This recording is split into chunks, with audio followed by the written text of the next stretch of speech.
नमस्कार दोस्तों, पिछले लेक्चर के अंदर हमने अवकलनीयता की डेफिनेशन पढ़ी थी और आपको मैंने बताया था कि अवकलनीयता कोई फंक्शन है एफ एक्स एक्स बराबर ए पर अवकलनीय होगा। कब आपने डेफिनेशन क्या पढ़ी थी कि limit x tends to a f x minus का एफ ए अपॉन में एक्स माइनस ए, ये डेफिनेशन थी। इसके बाद आपने बायां अवकलज, ये डेफिनेशन भी आपको बताई थी कि ये भी होती है। बायां अवकलज बराबर दायां अवकलज आप निकालते हैं, बायां अवकलज और दायां अवकलज यानी एफ डैश ए माइनस का 0 बराबर एफ डैश ए प्लस का 0।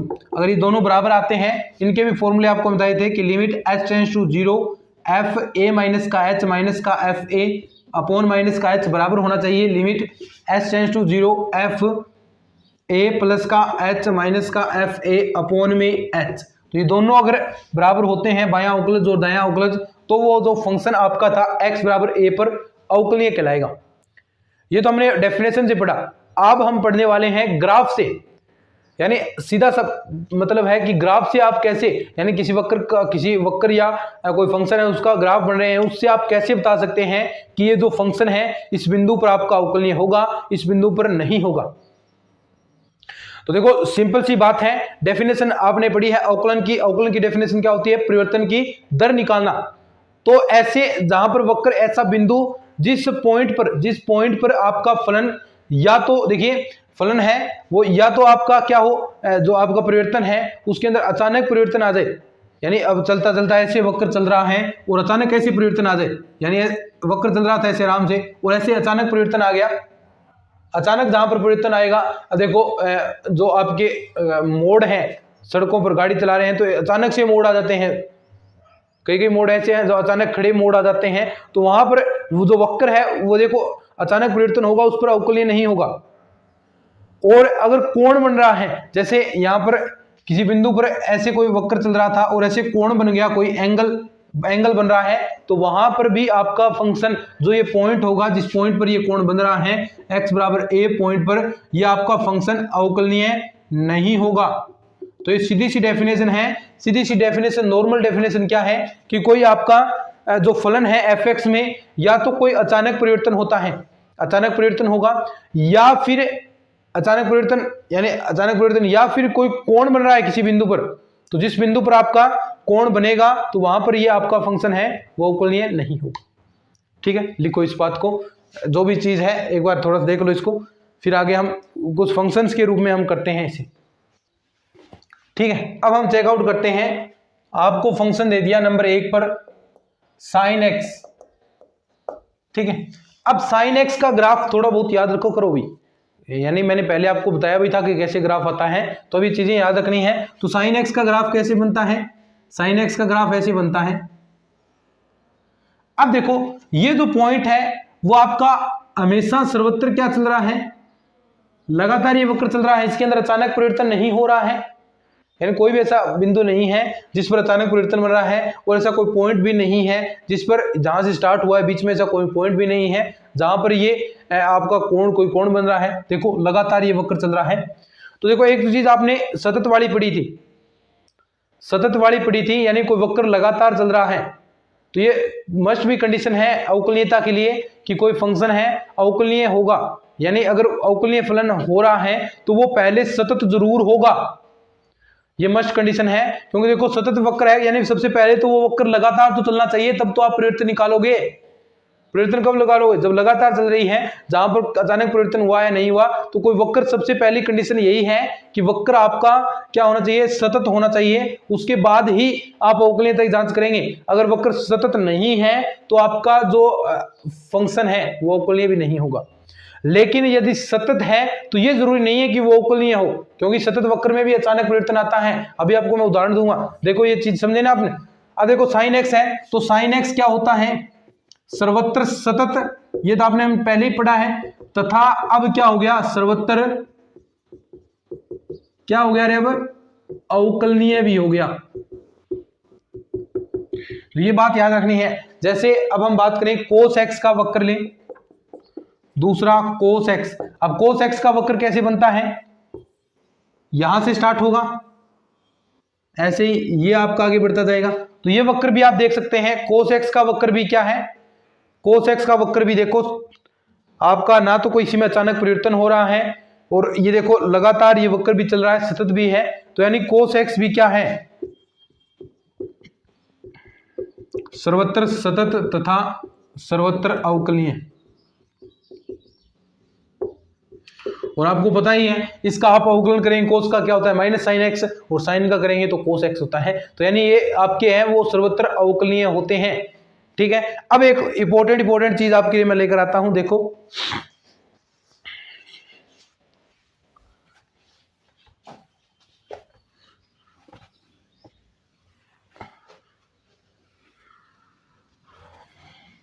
अब देखो एफ एक्स बराबर 3 नंबर पर है, एफ एक्स बराबर मापांक एक्स।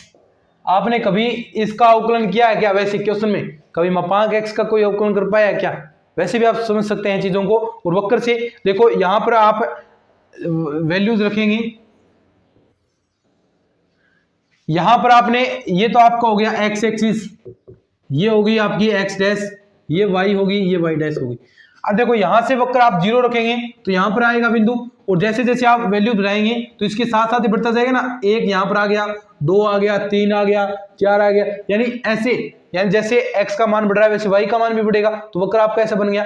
लेकिन माइनस वाले वैल्यू रखेंगे, यहां पर क्या है, ये तो +1 हो गया, 2 हो गया, 3 हो गया, यहां क्या आएंगे -1, -2, -3, तो यहां पर आप -1 यहां पर रखोगे तो मापांक क्या, जो मोड है जो आप मापांक लगा रहे हैं वो क्या करेगा, इसको भी पॉजिटिव के रूप में वैल्यू देगा, तो यानी यहां पर पॉजिटिव वैल्यू देगा, तो ये ऊपर वाला प्लस का होता है, y वाला फॉर्मेट है वो प्लस का होगा, लेकिन नीचे वाले माइनस के होते हैं, तो ये देखो माइनस वैल्यू रखोगे तो भी ऐसा रिजल्ट आएगा। तो यानी आप वक्र देख सकते हैं ऐसा है। अब ये आपने चेक किया है कि जो मापांक x है वो सर्वत्र सतत होता है, और आप देख भी पा रहे हैं कि लगातार ये वक्र आपका चल रहा है, कहीं से भी टूटा नहीं है। लेकिन ये वक्र क्या अवकलनीय है क्या? ये वक्र डिफरेंशिएबिलिटी होगी क्या? ये देखो नहीं होगी। क्यों? क्योंकि आप देख सकते हैं x बराबर 0 पर ये वक्र आपका एंगल बना रहा है, ऐसे वो तो वक्र आपने पढ़ा था ऐसे सतत चल रहा था, लेकिन ये वक्र क्या है, देखो यहां पर x एक्सिस के साथ एंगल बना रहा है, ये देखो यहां पर, तो आप क्या कह सकते हैं, x बराबर 0 पर, x बराबर 0 पर यह अवकलनीय नहीं होगा, x बराबर 0 पर ये अवकलनीय नहीं होगा। आप इसको वैसे भी चेकआउट कर सकते हैं, कैसे, यानी उस क्वेश्चन के रूप में बायां अवकलज दायां अवकलज निकालकर, तो देखो मापांक x को आप डिफाइन करते हैं कैसे कि एफ एक्स बराबर क्या जाएगा, -x आएगा, कब, जब x लेस देन 0 हो और x ग्रेटर देन इक्वल 0 होगा, तो वहां पर आपको ये पॉजिटिव मान देगा। ठीक है, अब आप देखो यहां पर आप बायां अवकलज और दायां अवकलज करेंगे, यानी ये मापांक लगा रहे हैं, तो यहां पर देखो जो भी आप वैल्यूज आप फाइंड आउट करेंगे तो यहां पर क्या ये दोनों वैल्यूज बराबर आएंगे क्या, बायां अवकलज और दायां अवकलज, क्योंकि यहां पर आप अवकलन करोगे f डैश x, यहां पर अवकलन किया क्या है आपके पास -1, और यहां पर -1 अवकलन किया, यानी x बराबर 0 रखेंगे तो भी आपका रिजल्ट क्या आएगा -1। और दूसरा ये लेफ्ट था, ये राइट, f डैश x निकालेंगे, इसका करोगे क्योंकि देखो ग्रेटर देन के लिए ये है, लेस देन के लिए ये, तो यहां पर 1 आएगा, और x बराबर 0 करेंगे तो ये 1 है, तो दोनों वैल्यू बराबर है क्या, -1 और 1 बराबर है क्या, नहीं है, तो यानी ये x बराबर 0 पर, x बराबर 0 पर मापांक फलन है वो आपका अवकलनीय नहीं होगा। याद रखना कि ये आपका मापांक फलन है वो अवकलनीय नहीं होगा, लेकिन एक खास बात क्या, कि ये आपका मापांक है वो सर्वत्र सतत होता है, सतत हमेशा होगा, लेकिन ये आपका अवकलनीय नहीं होगा। तो ये छोटी छोटी चीजें हैं, ये देखो मैं क्यों जोर दे रहा हूं, ये अब आपको करने की जरूरत नहीं है, ऐसा मापांक x आ जाए तो आपको करना नहीं है, ये बात याद रखनी है, क्योंकि तभी आप सोल्व करोगे। अब क्वेश्चन आ गया मापांक x ही दे दे, तो आपको याद रखना है कि मापांक x तो अवकलनीय होता ही नहीं है, मापांक x अवकलनीय नहीं होता है, तो ये बात अगर आप याद रखेंगे तो ही आप क्वेश्चन सोल्व करेंगे। मापांक x सर्वत्र सतत होता है लेकिन अवकलनीय नहीं होता। अब ऐसा क्वेश्चन आ जाए तो डायरेक्ट करना है, ऐसा चेकआउट नहीं करना, ये तो आपको मैंने समझाया है, ऐसा कुछ नहीं करना, ऐसा करोगे तो क्वेश्चन अटेम्प्ट ही नहीं होंगे वैसे भी, है ना। तो ये बात थोड़ी थोड़ी ध्यान रखा करो, याद रखा करो इन छोटी छोटी चीजों को। तो एक आपको इंपॉर्टेंट स्टेटमेंट बता रहा हूं मैं अब यहां से आप देख सकते हैं 2-3 एग्जाम्पल हमने किए हैं। जो फलन आपका अवकलनीय है वो सतत भी होगा, लेकिन देखो ये फंक्शन आपका सतत था लेकिन अवकलनीय नहीं है। समझ में आ गई क्या, कि जो फंक्शन आपका सतत है वो अवकलनीय होना जरूरी नहीं है, लेकिन जो फंक्शन अवकलनीय हो गया वो सर्वत्र सतत होगा। ठीक है, ये बात, अब ये बात आपको नोट डाउन करनी है नोटबुक के अंदर, लिखो इसको, लाइन को।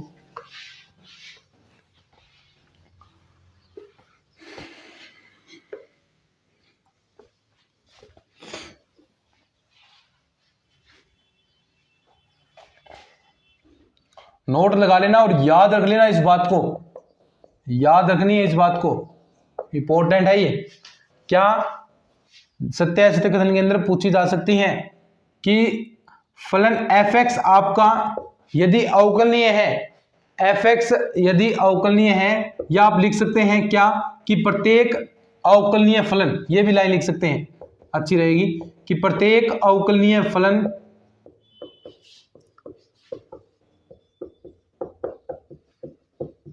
सर्वत्र सतत होते हैं। प्रत्येक अवकलनीय फलन सर्वत्र सतत होते हैं, हमेशा सतत होंगे, लेकिन सतत फंक्शन है वो अवकलनीय हो जरूरी नहीं है। ये भी लाइन लिखेंगे आप।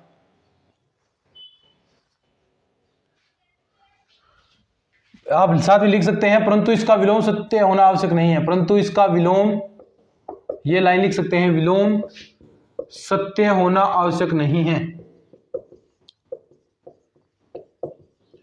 यानी लाइन आप लिख सकते हैं कि जो अवकलनीय फलन होगा, अवकलनीय फंक्शन है वो सर्वत्र सतत होगा, लेकिन जो सतत फंक्शन है वो जरूरी नहीं है कि वो अवकलनीय हो।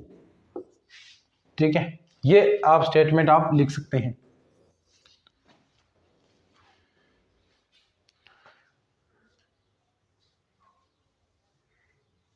और कोई जो फंक्शन है वो आपका x बराबर a पर अवकलनीय नहीं होगा। क्या क्या कंडीशन बनती है, यदि वो x बराबर a पर असतत हो, या कोई कोण बना रहा है, या कि जो आपका फंक्शन आप x बराबर a रख रहे हैं वो x एक्सिस y एक्सिस के समांतर प्राप्त हो रहा है। तो ये 2-3 पॉइंट है, मैंने नोट्स के अंदर नोट कर रखे हैं, इन चीजों को आप इनको देख लेना, नोट्स के अंदर नोट डाउन कर रखा है मैंने। अब एक क्वेश्चन करवाता हूं आपको, फर्स्ट ग्रेड के अंदर आया हुआ क्वेश्चन है, जबरदस्त क्वेश्चन है भाई, लिख लो इसको, जबरदस्त क्वेश्चन आया हुआ है, वो आपको मैं करवाता हूं।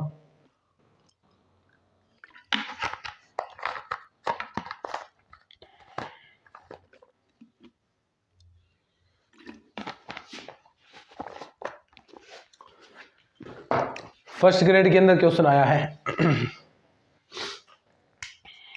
ये लाइन लिख लेना, इंपॉर्टेंट है, पहले ही मैं बता चुका हूं आपको। जो इंपॉर्टेंट लाइन है वो आपको याद रखनी है, तभी बात बनेगी। अब मापांक x मैंने आपको बता दिया कि सतत सर्वत्र होता है लेकिन अवकलनीय नहीं होता, तो ये लाइन आपको याद रखनी ही पड़ेगी कि सतत तो होता है लेकिन अवकलनीय नहीं है। तो ये लाइन याद रखोगे तभी बात बनेगी।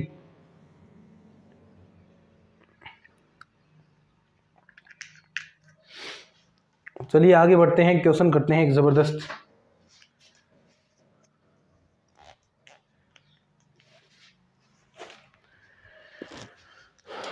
क्वेश्चन आया है फर्स्ट ग्रेड 2013 के अंदर।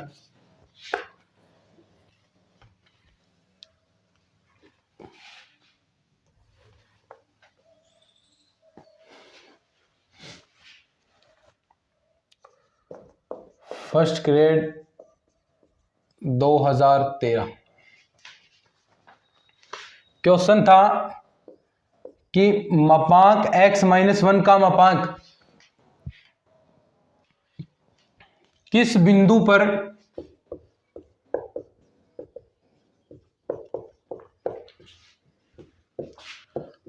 अवकलनीय नहीं है। यानी आपको यह बताना है कि जो ये मापांक x-1 और उसका मापांक किस बिंदु पर अवकलनीय नहीं होगा। ठीक है, हम ग्राफ से चेक करते हैं, बिल्कुल सरल काम है, कुछ करना ही नहीं, बस ऐसे खींचो ग्राफ। ठीक है, ये आपकी होगी x एक्सिस, ये होगी x डैश एक्सिस, ये आपकी y होगी और ये होगी y डैश। यहां पर कुछ पॉइंट दे दो, ये आपका 1 हो गया, ये 2 हो गया, ये 3 हो गया और ये हो गया 4। ठीक है, ऐसे ही यहां पर पॉइंट दे दो -1 -2 -3। ठीक है, ऐसे यहां पर पॉइंट आ जाएंगे 1 2 3। ठीक है, और मापांक में है तो ये नीचे जाने का तो कोई मतलब है नहीं, वक्र आपका ऊपर ही रहेगा। अब देखो वैल्यूज हम पुट करते हैं, यानी एक एक वैल्यू मानकर x बराबर 0 हम लेंगे, x बराबर 1 लेंगे, माइनस की x की वैल्यू लेंगे और देखेंगे कि वक्र कहां कहां आ रहा है और कहां पर ये इसमें अचानक परिवर्तन आ रहा है। जिन बिंदुओं पर अचानक परिवर्तन होगा वहां पर ये आपका फंक्शन अवकलनीय नहीं होगा। देखो x बराबर अगर मैं 1 रखता हूं, x बराबर 1 रखूंगा तो देखो पॉजिटिव वैल्यू है, मापांक के अंदर कोई फर्क नहीं पड़ेगा, 1 - 1 0 हो गया। तो यानी x बराबर अगर मैंने 1 लिया है तो ये आपका y का मान 0 होगा, y यहाँ पर 0 होगा, x एक्सिस पर y 0 होता है, तो यानी ये पॉइंट यहाँ पर आपका आ गया। अब जैसे ही आप x बराबर 2 रखेंगे, 2 - 1 यानी 1 आएगा, तो यानी आपका चलना स्टार्ट हो जाएगा। 2 रखेंगे तो आपका यहां पर ये आएगा। ठीक है, x बराबर 3 रखेंगे यानी 3 लिया तो ये यहां पर आपको मिलेगा, तो यानी ये ऐसे आपका फंक्शन आगे बढ़ता जाएगा। अब तो आगे बढ़ता जाएगा ना, अब तो आगे 4 रखेंगे तो ये आगे 3 पर आ गया, तो ऐसे ये आगे बढ़ता जाएगा। अब तो ये आगे लगातार बढ़ रहा है, इसके अंदर कोई भी अचानक परिवर्तन नहीं होगा और ऐसे ये अनंत तक बढ़ता जाएगा। ठीक है, ये तो हो गई बात कब, जब आप x की वैल्यू पॉजिटिव ले रहे हैं, पूर्णांक संख्या पॉजिटिव के रूप में ले रहे हैं। अब हम बात करते हैं x पर, एक एक चीज चेक करनी है। x बराबर 0 पर चेक करते हैं, 0 पर ये वक्र कहां जाएगा, तो देखो यहां पर 0 रखा, 0 -1 और -1 बाहर आएगा, मापांक है प्लस का 1, यानी आप 0 1 0 पर कर रहे हैं। देखो x बराबर 0 आपने लिया है तो ये देखो यहां पर इस y अक्ष पर 0 होगा और कहां पर जा रहा है 1 पर, तो ये वक्र आपका यहां गया। ठीक है, आगे अब माइनस वाली वैल्यू रखेंगे। x बराबर अगर मैं -1 रखता हूं, x बराबर -1 रखा तो इसका मापांक करेंगे तो प्लस का 1 हो गया, 1 - 1 0 और इसका मापांक यानी 0, तो यानी आप -1 वैल्यू रख रहे हैं, ये वैल्यू तो y आपको क्या देगा 0 और x एक्सिस पर y 0 होगा, तो यानी ये यहां पर आएगा। ठीक है, उसके बाद देखो अब x बराबर आप माइनस का 2 रख रहे हैं, -2 रखेंगे और ये मापांक लेंगे तो प्लस का 2 2 - 1 क्या हो गया 1, यानी -2 रखेंगे तो आपको x की वैल्यू क्या मिलेगी, ये आपको 1 प्राप्त होगी। तो यानी ऐसे ये वैल्यूज अब बढ़ती जाएंगी, अब ये ऐसे मान इसका बढ़ता जाएगा आगे। ठीक है, क्योंकि आप 2 रखेंगे तो ये वैल्यू आगे आगे बढ़ती जाएगी। तो ये आपको वक्र प्राप्त हुआ है, समझिए क्या वक्र कैसा प्राप्त हुआ है। ये वक्र इंपॉर्टेंट क्वेश्चन है भैया, ग्राफ से आप कर सकते हैं चीजें, अगर आपको थोड़ी बहुत समझ में आ रही हैं तो आप ग्राफ से भी देखो कितने इजी तरीके से कर रहे हैं। तो अब यहाँ पर पॉइंट देखो कहां कहां अचानक परिवर्तन हो रहा है। देखो पहले तो ये ऐसे बढ़ रहा था, अब यहां पर x बराबर 1 पर अचानक ऐसे वक्र प्राप्त हो गया आपको, x बराबर 1 पर अचानक ऐसे वक्र प्राप्त हो गया, यानी x बराबर 1 आपका एक पॉइंट हो गया। x बराबर 0 पर आपने x बराबर 0 जैसे ही यहां पर 0 पुट किया तो आपको रिजल्ट मिला धन धनाधन यहां करता हुआ 1 आपको, यानी x बराबर 0 पर भी आपका परिवर्तन हुआ। और आपने x बराबर -1 पर देखो, x बराबर -1 किया तो ये अचानक फिर से आपका परिवर्तन हो गया, तो यानी x बराबर -1 पर भी ये आपका परिवर्तित हुआ है। तो ये 3 ऐसे पॉइंट है, देखो 1 0 और ये -1, तो यानी 3 ऐसे पॉइंट हैं किसमें, इस वक्र के, जहां पर इसका अचानक परिवर्तन हो रहा है। कौन कौन से पॉइंट हैं आपका, एक तो 1 है, 0 है, -1 है, तो ये 3 परिवर्तन है जिस पर ये आपका फलन है वो अवकलनीय, फलन अवकलनीय नहीं है, क्या नहीं है, अवकलनीय नहीं है, ये याद रखना है। देखो कितना इजी तरीके से आपने सोल्व कर दिया। लेकिन आप वैसे भी कर सकते हैं इसको, कैसे, यानी बाएं अवकलज और दाएं अवकलज निकाल कर, लेकिन उसमें आपको प्रॉब्लम बहुत सारी यहाँ पर आई। वैसे तो कोई दिक्कत नहीं है, आप कर देंगे, लेकिन इससे आप देखो कितना आसान तरीके से, आप ग्राफ से भी आप कितना आसान तरीके से कर रहे हैं। तो 2-3 तरीके हैं, कोई सा भी आप इस्तेमाल कर सकते हैं। ठीक है, समझे बात को। अब देखो, अब आपको अगर दे दे ऐसा, अलग अलग टाइप के क्वेश्चन ला रहा हूं आपके लिए मैं,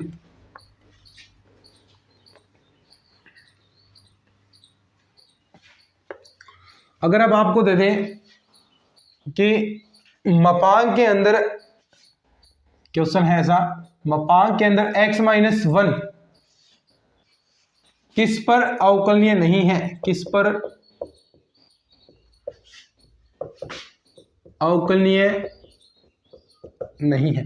मापांक के अंदर x माइनस का 1 दिया है और पूछा है कि ये आपको दिया है वो किस पर अवकलनीय नहीं है, बता दोगे कैसे? वही ग्राफ वाला तरीका, हमारे पास तो और कोई तरीका है नहीं, ये तरीका इस्तेमाल कर रहे हैं तो ग्राफ से ही हम करेंगे। इससे भी आप कर सकते हैं, वही मान यहाँ पर 1 दे दो, यहाँ पर 2 दे दो, यहाँ पर 3 दे दो, यहाँ पर 4 दे दो, 1 यहाँ, 2 यहाँ, 3 यहाँ, -1 -2 -3, ठीक है। ये आपका हो गया x एक्सिस, ये क्या हो गया भाई y एक्सिस, ये हो गया x डैश, नीचे वाला कोई काम आएगा नहीं क्योंकि मापांक है।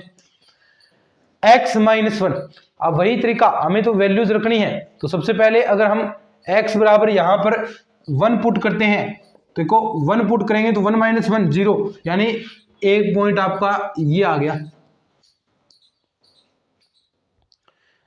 ठीक है। अब x बराबर आप 2 रख रहे हैं, x बराबर 2 रखेंगे तो 2 - 1 1, यानी अब ये आपका उठना स्टार्ट हो गया, वक्र यहां तक आ गया, यानी x बराबर आप 2 रख रहे हैं, तो ये देखो थोड़े बैलेंस में बराबर नहीं कर रखे हमने, फिर ये 1 पर आ गया, 2 रखेंगे तो, ठीक है। फिर 3 रखेंगे तो इसकी वैल्यू 2 तक आएगी, ठीक है। फिर आप 4 रखेंगे तो ऐसे इसकी वैल्यू 3 तक आएगी, फिर आगे ये बढ़ता जाएगा, ऐसे बढ़ता गया, ठीक है। फिर आगे तो कोई दिक्कत नहीं है। अब यहां पर चेक करना है, अब देखो ध्यान से, तो ये चीजें आपको याद रखनी है। देखो ये चीज मैं आपको बताऊंगा ना कहां पर अवकलनीय नहीं होगा। अब देखो x बराबर 0 हम रखते हैं, x बराबर 0 हम रखेंगे, यानी यहां पर वैल्यू पुट करेंगे तो ये वैल्यू क्या देगा, 0 रखा तो -1 मापांक है +1, तो यानी 0 रखते ही ये वैल्यू आपकी यहां आ गई, ठीक है। उसके बाद x बराबर आप रख रहे हैं -1 रख दो, -1 रखोगे, -1 और -1 क्या हो गया 2 और माइनस का 2, यानी अब ये वैल्यू 1 पर रखेंगे तो ये ऐसे वैल्यू आपकी बढ़ती जाएगी। देखो ध्यान से, अब ये वक्र कहां पर परिवर्तन हुआ है, इसके आगे तो ये स्थित है, लेकिन देखो परिवर्तन कहां पर हो रहा है, अचानक परिवर्तन कहां हुआ है, देखो इस पॉइंट पर अचानक परिवर्तन हुआ है। तो ये जो आपका फंक्शन है x बराबर 1 पर अवकलनीय होगा क्या रे, नहीं होगा। x बराबर 1 पर यह अवकलनीय नहीं होगा, समझ गए बात को। और एक बात ये खास याद रखना, अब ऐसे कोई भी क्वेश्चन दे, यहां पर आपको दे दे x माइनस का 5, तो किस पर नहीं होगा, x बराबर 5 पर अवकलनीय नहीं होगा। x माइनस का 6, यानी 6 पर अवकलनीय नहीं है। x माइनस का 9 किस पर, x पर क्या है, x बराबर 6 पर अवकलनीय नहीं है। मापांक x अभी हमने किया है, क्या इसको कैसे लिख सकते हैं, x - 0 भी मैं लिख सकता हूं ना, तो हमने यही तो किया था कि x बराबर 0 पर ही आपका अवकलनीय नहीं था, यही तो हमने पढ़ा था, x बराबर 0 पर नहीं है, तो ये ऐसा है। यानी जो भी मापांक का इस रूप में क्वेश्चन मिले तो उस पर ध्यान रखना, ये आपका फंक्शन सतत तो होगा, ये आपके फंक्शन सतत होंगे, ऐसे फंक्शन है वो सर्वत्र सतत होंगे लेकिन अवकलनीय नहीं होंगे, ये बात याद रखनी है। अवकलनीय नहीं होंगे लेकिन सतत ये आपके हर जगह होंगे, ये बात सही है, सर्वत्र सतत होंगे लेकिन अवकलनीय नहीं होंगे। लिख लो इस बात को, ये बात ये याद रखो भाई, ये मैं कह रहा हूं ना कि x बराबर a पर अवकलनीय नहीं है, तो ऐसा कोई फंक्शन बने तो देखो ऐसा भी आप इसे बना सकते हैं। तो थोड़ा बहुत समझ रहे हैं, थोड़ा सा दिमाग में आप थोड़ा सा इसे अच्छे से इस्तेमाल कर रहे हैं तो आप चीजें आराम से क्वेश्चन सोल्व कर सकते हैं। कोई हर क्वेश्चन हार्ड नहीं आते, आराम से इसी तरीके से अटेम्प्ट करेंगे। अब वो जो अपना बच गया महत्तम पूर्णांक, वो तो हमने नहीं किया, यानी जिसके अंदर आपको पूर्णांक वैल्यू बाहर निकाल कर देगा, उसका क्या सिस्टम है वो भी हम चेकआउट करेंगे। इसको लिखो पहले,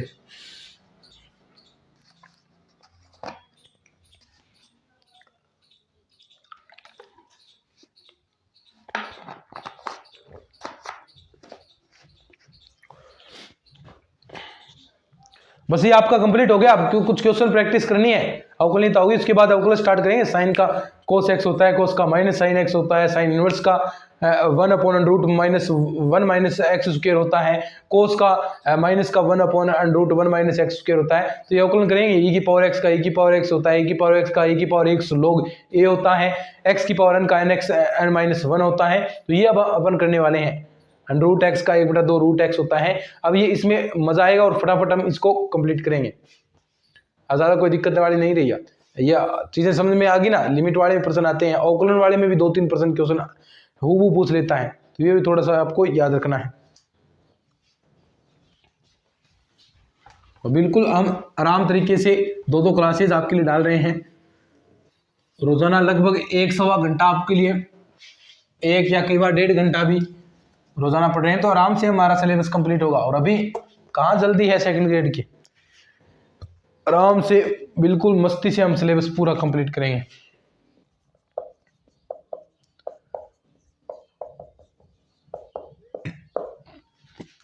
महत्तम पूर्णांक, अब आपको पता है महत्तम पूर्णांक है, ये आपको वैल्यू क्या देगा, ये देखो मैं बार बार आपको बताता हूं ये ताकि आप याद रखें। यानी ये इसके अंदर ऐसा कुछ मिला है तो ये वैल्यू आपको बाहर पूर्णांक संख्या के अंदर ही बाहर ला कर देगा। यानी अगर आप यहाँ पर x बराबर 1 रख रहे हैं तो भी आपको 1 देगा, अगर आप 1.3 रख रहे हैं तो भी आपको 1 देगा, अगर आप 1. कई कहते हैं ना एक आधे से ज्यादा होता है 1.56 है तो भी ये वैल्यू 1 देगा। ये 1.99 पर भी वैल्यू 1 ही देगा। ये 0.5 पर वैल्यू क्या देगा, 0 देगा। ऐसे ही ये वैल्यू देगा। यानी जो क्या सिस्टम है इसका कि जो आपकी वैल्यूज है यानी इसके पॉइंट के आगे हैं 1.8 है तो वो जस्ट छोटे वाली पूर्णांक संख्या देता है। अब 1.3 से जस्ट छोटे वाली पूर्णांक संख्या कौन सी है, एक ही तो है, तो यानी ये 1 आपको देगा। 1.5 से 6 ये ऐसे ही अगर आप अवशेष वर्ग के अंदर 2.56 लिखते हैं तो ये क्या देगा, जस्ट छोटी कौन सी है 2, और माइनस के अंदर देखेंगे तो वैसे ही ये माइनस के अंदर आगे आगे वैल्यूज आपको जो भी इससे छोटी पूर्णांक संख्या होगी वो आपको प्रोवाइड करा के देगा। जैसे आपका माइनस के अंदर 5.6 कुछ इस प्रकार है, 5.6 माइनस का, तो वो क्या देगा, माइनस का इससे छोटी कौन सी है, माइनस का 6, वो उससे छोटी है, तो ये आपको पूर्णांक संख्या के रूप में आपको वैल्यू देगा। ठीक है, अब हम बात करते हैं महत्तम पूर्णांक के बारे में।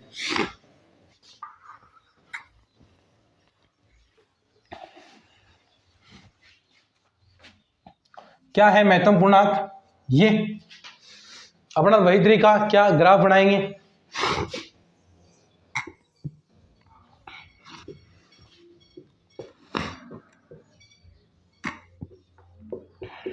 ये हो गई आपकी एक्स एक्सिस,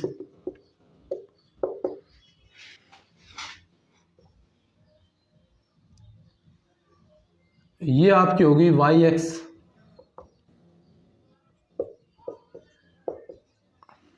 ये इधर आपकी हो गई, ये आगे तो इधर ज्यादा दूर था नहीं।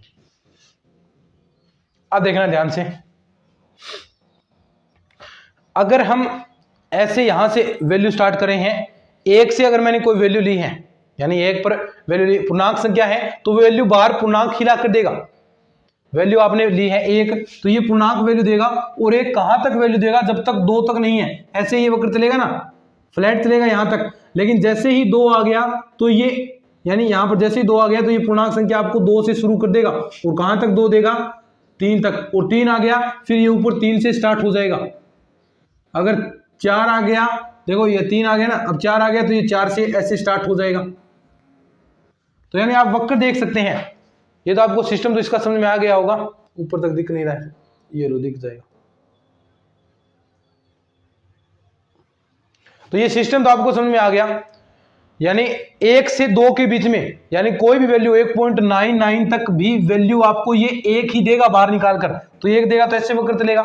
2 से आगे है 2.5 2.3 कितने भी हो, क्योंकि मैंने अभी बताया है कि ये पूर्णांक संख्या बाहर निकाल कर देगा, पूर्णांक बाहर निकाल कर देगा, तो उससे जस्ट छोटा, तो यानी 2.5 है तो भी वो 2 ही रिजल्ट देगा, तो 2 रिजल्ट देगा तो ये लगातार 2 तक कैसे बढ़ता जाएगा। लेकिन जैसे ही कोई आपका पूर्णांक आगे आएगा, 3 आ गया, तो जैसे ही अचानक इसमें परिवर्तन होगा और ये ऊपर से स्टार्ट हो जाएगा। तो यानी आप वक्र देख सकते हैं, क्या ये कहीं पर सतत वक्र है, क्या ये कभी भी आपका जो पूर्णांकीय वर्ग है ये ना तो कभी सतत होता है, सतत नहीं होता, और ना ही ये है कि देखो कोई सा भी बिंदु नहीं है जहां पर अवकली कहा नहीं होगा, जहां पर पूर्णांक संख्या है, पूर्णांक की संख्या x बराबर 1 पर नहीं है, x बराबर 2 पर नहीं है, इसके बीच में तो है, ये देखो इसके बीच में अवकलनीय होगा, ये बीच में कोई वैल्यू आएगी तो वहां पर अवकलनीय होगा, क्योंकि देखो इतने वैल्यू के लिए आप चेक कर रहे हैं तो वहां पर अवकलनीय है। लेकिन पूर्णांक संख्या जहां पर है उसके लिए अवकलनीय होगा। तो ये पूर्णांक संख्याओं पर, ये याद रखना है, पूर्णांक संख्या पर यानी जो भी आप वैल्यू रख रहे हैं 1 2 3 4 उस पर अवकलनीय नहीं है, उसके बीच में पूर्णांक संख्याओं पर अवकलनीय नहीं है। लेकिन अगर आप ऐसा चेकआउट करते हैं 1 और 2 के ये बीच में है, तो यहाँ पर तो ये वक्र आपका लगातार चल रहा है, कहीं अचानक परिवर्तन नहीं हुआ तो वहां पर होगा। लेकिन पूर्णांक संख्या पर है वो आपका ये कभी भी वक्र है वो ना तो सतत होगा ना ही अवकलनीय होगा। तो ये था आपका ग्राफ से संबंधित। अब इसमें क्वेश्चन रहे कुछ प्रैक्टिस के, नेक्स्ट लेक्चर के अंदर कंप्लीट करके फिर आपको हम अवकलन वाला स्टार्ट करेंगे और फटाफट चीजें हम करने वाले हैं। 2-2 3 क्लासेस में यही इसमें टाइम लगेगा अवकलन समाकलन में। बाकी तो टॉपिक आपके 2-2 3 दिन के ऐसे हैं, फटाफट वो तो 1-1.5 महीने के अंदर करा देंगे, इसमें टाइम लगेगा बस। ठीक है, अवकलन समाकलन थोड़ी इंपॉर्टेंट है क्योंकि क्वेश्चन भी ज्यादा आते हैं, तो इसमें थोड़ा अच्छे से हम इन चीजों को कवर करेंगे।